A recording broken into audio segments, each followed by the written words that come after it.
السلام علیکم، آپ دیکھ رہے ہیں اردو پوائنٹ. میرا نام بلال عباسی ہے. ناظرین، سینئر صحافی ارشد شریف صاحب کو آج سے چند دن قبل کینیا کے شہر میں ان کے سر پر گولی مار کر بڑی بے دردی سے شہید کر دیا ہے. اس کے بعد پوری پاکستان کی میڈیا میں دکھ اور غم و غصہ پایا گیا ہے. پاکستان میں تمام جو صحافی تنظیمیں ہیں انہوں نے بھی احتجاج کیا ہے. گزشتہ آج سے 2 دن قبل ارشد شریف صاحب کی تصاویریں وائرل ہوئی ہیں میزبان کامران شاہد صاحب کے پروگرام میں، جن پر ان کی انگلیاں ٹوٹی ہوئی تھی، ناخن نکلے ہوئے تھے. یہ تصاویر تھی ان کی. میرے ساتھ موجود ہیں، سینئر صحافی ہیں، تجزیہ نگار ہیں اور بابا صحافت بھی کہا جاتا ہے، PFUJ کے صدر افضل بٹ صاحب. پہلی بات تو یہ ہے کہ ارشد شریف جب قتل ہوا تو PFJ نے اس پہ بڑا ذمہ دارانہ سٹیٹمنٹ دیا تھا. ہم نے کہا تھا کہ یہ ایک جرنلسٹ کا قتل نہیں، پاکستان کی صحافت کا قتل ہے. دوسرا ہمارا مطالبہ ڈے 1 سے یہ تھا کہ اقوام متحدہ کی زیر نگرانی فیکٹ فائنڈنگ کمیشن بنایا جائے تاکہ وہ وہاں جا کر فیکٹ تلاش کرے، کیونکہ میرا نہیں خیال کہ پاکستان کے کسی آفیشل کو کینیا کی گورنمنٹ جو ہے وہ انویسٹیگیٹ کرنے کی اجازت دے گی اپنے لوگوں کے ساتھ. تو اس وجہ سے ہم یہ مطالبہ دہراتے رہے. لیکن جب ارشد شریف پر تشدد کا اس کی پوسٹ مارٹم رپورٹ کامران شاہد صاحب کے پروگرام میں سامنے آئی تو پھر ہم ارشد شریف کے اہل خانہ سے ملے، اس کی والدہ سے ملے، اس کی اہلیہ محترمہ سے ملے، بچوں سے ملے، اور ہم نے ان سے کہا کہ ایک عام قتل ہو جائے تو اس کی پیروی کرنا خاندان کے لیے مشکل ہوتا ہے. تو ارشد شریف کا قتل تو جو ہے وہ کینیا میں ہوا، اور بدقسمتی کی بات یہ ہے کہ ارشد شریف کو ہم نے دفنا تو دیا، لیکن اب بھی لگتا یہ ہے کہ اس کی ڈیڈ باڈی جو ہے، میت جو ہے وہ چوراہے میں پڑی ہے. ہر سیاسی جماعت اس کو اپنے مقصد کے لیے استعمال کرنا چاہ رہی ہے. تو اب PFJ اس کی فیملی کی کنسلٹیشن کے ساتھ آگے بڑھے گی، اور انشاءاللہ تعالیٰ ہمیں امید ہے کہ ہم قاتل تک ضرور پہنچ جائیں گے. عمران خان صاحب نے کہا کہ ارشد شریف صاحب کو تھریٹس تھی، خطرہ تھا، اور خیبر پختونخوا کی حکومت نے ان کو تھریٹ لیٹر بھی جاری کیا. آپ کے پاس کچھ ایسی اطلاعات پہنچی تھی کیا؟ دیکھیں، ارشد شریف پر جب پہلا اس کو تھریٹ تھا، ابھی اس پر کوئی کیس نہیں بنا تھا، تو PFJ اس کے ساتھ اسلام آباد ہائی کورٹ میں گئی تھی. جب اس کے خلاف FIR ہوئی، پھر PFJ اس کے ساتھ اسلام آباد ہائی کورٹ میں موجود تھی. ہم تقریباً کوئی 10-12 پیشیاں جو ہیں ہم نے ارشد شریف کے ساتھ مل کر جو ہے وہ اسلام آباد ہائی کورٹ میں بھگتیں، اور اس پہ اسلام آباد ہائی کورٹ کے آرڈر بھی موجود ہیں. اس بات میں تو کوئی شک نہیں کہ ارشد شریف کو جو تھریٹ تھے اس نے لیٹر بھی لکھے، اس کی FIR ریکارڈ پہ موجود ہیں، اس کے مقدمات اسلام آباد ہائی کورٹ میں موجود ہیں. ان سے تو کوئی انکار نہیں کر سکتا. لیکن ایک چیز جو پہلو اب تک مخفی ہے، جس پر کوئی خاص ورکنگ نہیں ہوئی، جس نے وہ تصویر کھینچی جو وہ گاڑی میں ارشد شریف والی ایک ہی تصویر ہے کہ جس میں ارشد شریف سیٹ پہ بیٹھا ہوا ہے اور اس کو گولی لگ چکی ہے اور اس کی ڈیتھ ہو چکی ہے، وہ تصویر کس نے بھیجی تھی؟ صاحب ایک اور تصویر ہے جو میزبان کامران شاہد صاحب کے پروگرام میں چلی ہے، انگلیاں ٹوٹ گئی ہیں. اس تصویر میں ناخن دیکھا جا سکتا ہے کہ وہ نکالے گئے، پسلی ٹوٹنے کی کہہ رہے ہیں کامران شاہد صاحب کی ٹوٹی ہے. وہ تصویر کس نے وائرل کی ہے؟ دیکھیں، وہ تو پوسٹ مارٹم رپورٹ ہے کہ وہ پمز میں جو پوسٹ مارٹم ہوا کامران شاہد نے وہ رپورٹ لی ہے. لیکن یہ آپ کے اس پروگرام کی وساطت سے میں تمام پاکستان کے لوگوں کو اور دنیا بھر کے لوگوں کو یہ بتانا چاہتا ہوں کہ جب ارشد شریف کی ڈیڈ باڈی ایئرپورٹ پہ آئی، وہاں سے لے کر ہم سب لوگ قائد اعظم انٹرنیشنل ہاسپٹل چلے گئے. وہاں کوئی 2 گھنٹے کے بعد یہ ارشد شریف کی فیملی نے ڈیسائیڈ کیا کہ کینیا میں تو پوسٹ مارٹم ہوا تھا، لیکن ہم نے پاکستان میں بھی پوسٹ مارٹم کرانا ہے. جو ارشد شریف کے دوست اسپتال کے گیٹ سے باہر تھے، میں بھی ان کے ساتھ موجود تھا، سحری کا ٹائم ہو چکا تھا، تو انہوں نے کہا کہ جی ہم، ظاہر ہے کہ اگر وہ Quaid Azam international hospital private hospital ہے، اور آپ کو پتہ ہے کہ سرکاری ہسپتال کا میں ہی اس کا پوسٹ مارٹم ہو سکتا تھا اور اسی کی رپورٹ جو ہے وہ ویلڈ ہوتی ہے. انہوں نے کہا کہ پوسٹ مارٹم ہم نے کرانا ہے لیکن ہمیں پیمز کی انتظامیہ پہ اعتماد نہیں ہے, اس لیے ہم نے کوئی ایک ایسا پرائیویٹ ڈاکٹر ساتھ کھڑا کرنا چاہتے ہیں کہ جو ایگزام کرے کہ جو کچھ وہ کر رہے ہیں وہ ہمیں بعد میں بتائے کہ انہوں نے کیا کیا کیا. وہیں پہ کھڑے ہو کر پھر میں نے بھی ایک جو ایکسپرٹ ڈاکٹر تھے, ہمارے دوست تھے, ان سے رابطہ کیا کہ بھائی جان آپ ہماری مدد کریں, ارشد شریف کی آج پوسٹ مارٹم ہونا ہے, آپ فیملی کے بھی آپ پہ وہاں پہ میں چلے جائیں. تو انہوں نے کہا یار میں تو گھر پہ ہوں, میں نہیں آ سکتا. انہوں نے الاؤ نہیں کیا. تو ظاہر ہے کہ وہ اس کی ڈیڈ باڈی لے کر پیمز میں چلے گئے. جس دن ہم ارشد شریف کی والدہ اور ان کی اہلیہ اور بچوں سے ملے ہیں, اس دن میں نے پھر یہ کویشچن کیا ان سے کہ وہاں جب یہ فیصلہ ہوا تھا کہ جب ارشد شریف کا پوسٹ مارٹم ہوگا تو ہم اپنا کوئی ڈاکٹر یا لوگ کھڑے کریں گے, تو کیا یہ بتائیں کہ آپ کو یہ ایکسیس دی گئی تھی؟ تو اس کی فیملی نے بتایا کہ بالکل یہ ایکسیس ہمیں ملی تھی. جب ارشد شریف کا پوسٹ مارٹم ہو رہا تھا تو ہم سب لوگ وہاں پر موجود تھے.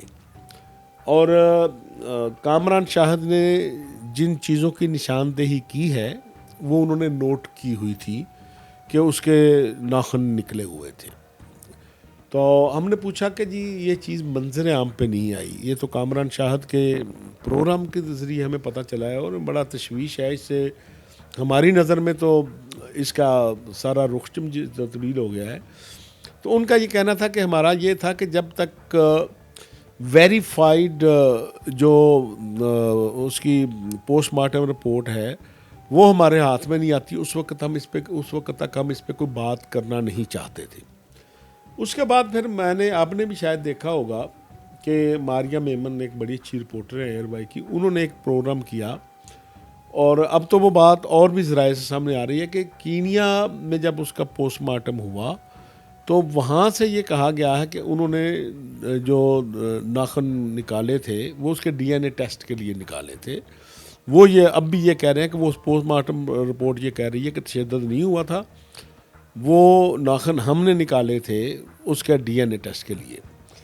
اس لیے یہ اس طرح کی چیزیں جتنی بھی سامنے آئی ہیں, جن حالات میں ارشد شریف نے پاکستان چھوڑا, وہاں سے دبئی سے کینیا پہنچا, وہاں اس نے ایون دین اپنی فیملی کو نہیں بتایا. یہ آپ کہتے ہیں کہ ارشد شریف صاحب کی شہادت پر, ان کی میت پر سیاست کی گئی ہے, یہ آپ کہتے ہیں؟ کی جا رہی ہے, جس کا ہمیں بہت افسوس ہے. اس لیے ہم فریق بنے ہیں کہ ہم تو کسی ایجنڈے پر نہیں ہیں, ہم تو اس پہ کوئی سیاست نہیں کرنا چاہتے, ہم قاتل تک پہنچنا چاہتے ہیں. وقار اور ان کے بھائی وہ کون لوگ تھے جو میزبانی کر رہے تھے؟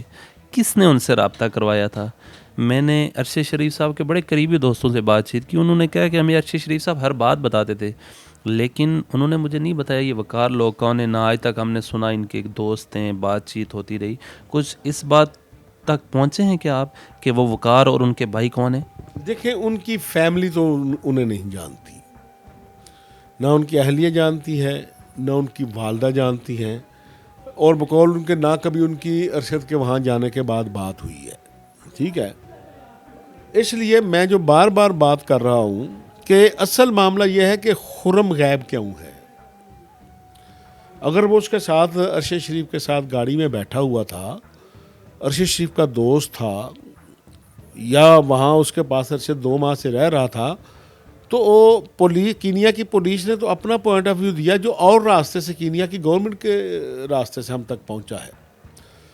اب خرم کے خاموشی, خرم کا منظر عام پر نہ آنا, اس کی کچھ سٹیٹمنٹ منظر عام پر نہ آنے کی وجہ سے بہت سی کہانیاں اب جنم لے رہی ہیں. تو بالکل آپ کا یہ کویشچن ایک ایز اے رپورٹر یہی بنتا ہے کہ 2 بندے جا رہے تھے, گاڑی میں بیٹھے ہوئے تھے, پولیس کہتی ہے کہ ہماری غلطی سے ہم نے فائرنگ کی ہے اور بندہ قتل ہو گیا ہے.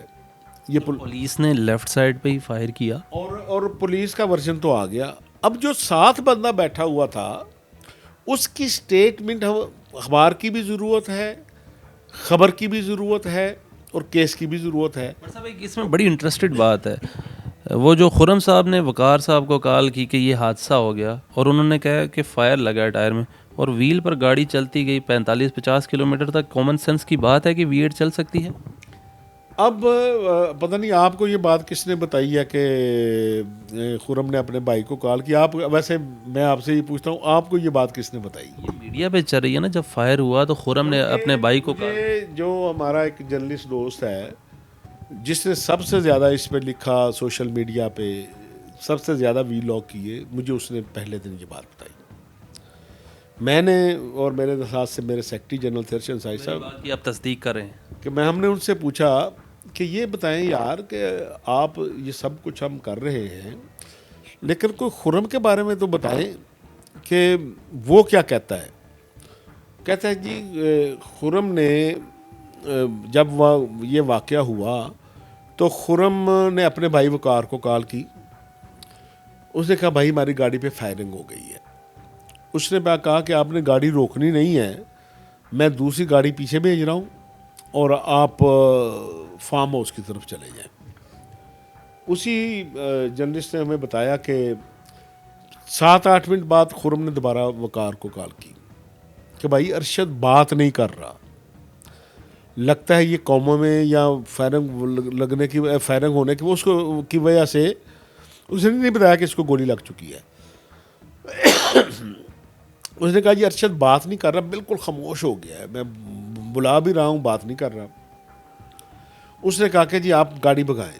کہتے جب وہ خرم اسے لے کر اپنے فارم ہاؤس پہ پہنچا تو اس نے دیکھا کہ خرم اس کو ارشد کو گولی لگ چکی تھی. ارشد نے پھر اپنے بھائی کو بتایا کہ یار اس کو تو گولی لگ چکی ہے اور اس کی ڈیتھ ہو چکی ہے. خرم نے اپنے بھائی خرم نے وقار کو بتایا. اب یہ میں اس کا راوی نہیں ہوں, آپ کو بھی کسی نے بتایا ہوگا. مجھے وہ دوست جس نے سب سے زیادہ پین لی, میں اس کا نام ڈسکلوز ابھی نہیں کرنا چاہتا, مجھے اس نے یہ بات بتائی تھی. ڈے 1 سے کسی کو نہیں پتا کہ کیا ہوا ہے.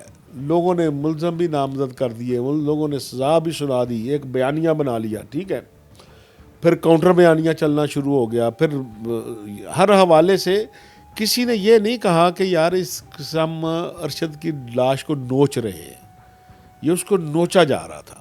بھائی پہلا کام آپ کا یہ ہے, ایک رپورٹر کو پہلی چیز یہ بتائی جاتی ہے کہ اگر کسی جگہ بلائنڈ مرڈر ہوتا ہے تو آپ نے اگر کوئی اس کو اینگل دے دیا تو آپ تفتیش کے سارے راستے بند کر دیں گے. اس لیے ہم اوپن مائنڈڈ ہو کے سپریم کورٹ کو بھی لکھ رہے ہیں, یونائٹڈ نیشن کو بھی لکھ رہے ہیں اور انٹرنیشنل میڈیا آرگنائزیشن کو بھی لکھ رہے ہیں. آپ نے ساری سٹوری ہمیں بتائی, PFUJ بھی فریق بن چکا. ان محرکات تک پہنچے ہیں کہ ارشد شریف صاحب کو اسلام آباد کیوں چھوڑنا پڑا, پاکستان کیوں چھوڑنا پڑا, اور کہا جا رہا ہے کہ ان کو وہاں سے بھی دبئی سے بھی نکلوانے میں کچھ لوگوں کا ہاتھ تھا. ان باتوں تک پہنچے ہیں آپ کیا؟ دیکھیں نارملی جو ہے جب کسی جرنلسٹ پہ اس طرح کی FIRs ہوتی ہیں تو اب پاکستان میں یہ معمول ہم سمجھتے تھے, ٹھیک ہے. آپ اگر دیکھیں تو میر شکیل الرحمان کے خلاف کچھ 70 کے قریب FIRs تھیں, حامد میر کے خلاف درجنوں تھیں, عاصمت شیرازی کے خلاف. اس طرح یہ پاکستان میں ایک پریکٹس ہے, یہی پریکٹس جو ہے وہ ارشد شریف کے خلاف پریکٹس کہا جائے یا روایت چلی آ رہی ہے, روایت کہہ لیں, پریکٹس کہہ لیں, اور ہم اس کے لیے یوز ٹو بھی ہیں, ٹھیک ہے. ہم حامد میر صاحب کے ساتھ بھی کھڑے تھے, ہم عاصمت شیرازی صاحب کے ساتھ بھی کھڑے تھے, ہم ارشد شریف کے ساتھ بھی کھڑے تھے, صابر شاکر کے ساتھ بھی کھڑے تھے. جس کے ساتھ یہ واقعہ ہوتا ہے ظاہر ہے ہماری ایک ڈیوٹی ہم کھڑے ہوتے ہیں, تو ظاہر ہے اس کے اہل خانہ کے لیے تو پریشانی ہوتی ہے. یہ سارے آپشن حامد میر صاحب کو بھی دیا گیا تھا کہ آپ ملک چھوڑ جائیں, پھر انہیں گولیاں بھی لگیں, ٹھیک ہے. ارشد شریف ایک بڑا دلیر بھی تھا, اور میں نے ارشد شریف سے دلیر بہت کم لوگ دیکھے ہیں جو مشکل راستے کا انتخاب کرتا تھا اور ایک مہم جو کی طرح پھر اس راستے پہ نکلتا تھا.